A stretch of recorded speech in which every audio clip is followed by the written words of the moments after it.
তপশিলি জাতি অধ্যুষিত এলাকার উন্নয়নের জন্য বিধানসভার সমস্ত এসসি সদস্যদের নিয়ে বৃহস্পতিবার ক্যাপিটাল কমপ্লেক্স এলাকার একটি গেস্ট হাউসে এক চিন্তন বৈঠকের আয়োজন করে এসসি ওয়েলফেয়ার ডিপার্টমেন্ট।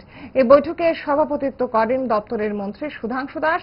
এই বৈঠকের দুটো মূল উদ্দেশ্য সম্পর্কে তিনি সাংবাদিকদের সঙ্গে কথা বলেন। তিনি জানান, বৈঠকে উপস্থিত বিধায়কদের কাছ থেকে তপশিলি জাতির উন্নয়নে পরামর্শ চাইবেন, কিভাবে এসসিদের সার্বিক দিক থেকে সবচাইতে বেশি সুযোগ সুবিধা পৌঁছে দেওয়া যায়। এই নিরিখে এই চিন্তন বৈঠকে একটি সিদ্ধান্ত গ্রহণ করা হবে। বৈঠক থেকে সিদ্ধান্ত অনুযায়ী একটি প্রজেক্ট তৈরি করা হবে। এটা নিয়ে দিল্লি যাবেন সংশ্লিষ্ট মন্ত্রকের কাছে, যাতে রাজ্যের মানুষের স্বার্থকে সম্মান দিয়ে আগামী দিনে বাস্তবায়িত করতে পারেন। আজকে এসসি ওয়েলফেয়ার ডিপার্টমেন্টের পক্ষ থেকে আমাদের রাজ্যের এসসি বিধানসভার যারা সম্মানিত বিধায়ক আছেন তাদেরকে আমরা আমন্ত্রণ জানিয়েছি। এসসি ওয়েলফেয়ার ডিপার্টমেন্টের স্টেট লেভেল একটা রিভিউ মিটিং আমরা করব।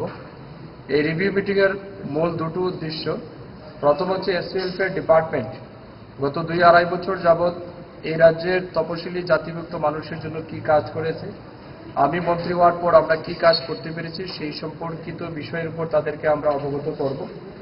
দ্বিতীয় হচ্ছে আমাদের এই রাজ্যের যারা এসসি কমিউনিটির মানুষ আছে তাদের অর্থনৈতিক এবং সামাজিক মান উন্নয়নের জন্য আরও কি কি গুরুত্বপূর্ণ পদক্ষেপ গ্রহণ করা উচিত, কি কাজ করা যেতে পারে, এই সম্পর্কিত বিষয়ের উপর আমরা সম্মানিত বা মাননীয় বিধায়কদের আমরা মতামত চাইব।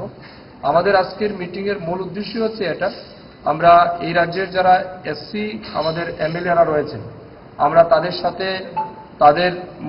সাথে মত বিনিময় করব, তাদের সুপরামর্শ আমরা চাইব এবং আগামী সময় যাতে এই রাজ্যের এসসি কমিউনিটির মানুষের জন্য সার্বিক দিক থেকে সবচেয়ে বেশি সুযোগ সুবিধা তাদেরকে পৌঁছে দেওয়া যায়, এই নিরিখে আমরা একটা সিদ্ধান্ত গ্রহণ করব এবং সমস্ত সিদ্ধান্তগুলিকে কমপ্লাই করে একটা প্রজেক্ট আমরা তৈরি করতে যাচ্ছি এবং এই প্রজেক্ট নিয়ে আগামী দিনে আমরা দিল্লিতে যাব বা কনসার্ন মিনিস্ট্রিতে যাব, যাতে আমাদের এই রাজ্যের এসসি মানুষের স্বার্থকে সম্মান দিয়ে এই সমস্ত প্রোগ্রামগুলি আগামী দিনে আমরা বাস্তবায়িত করতে পারি।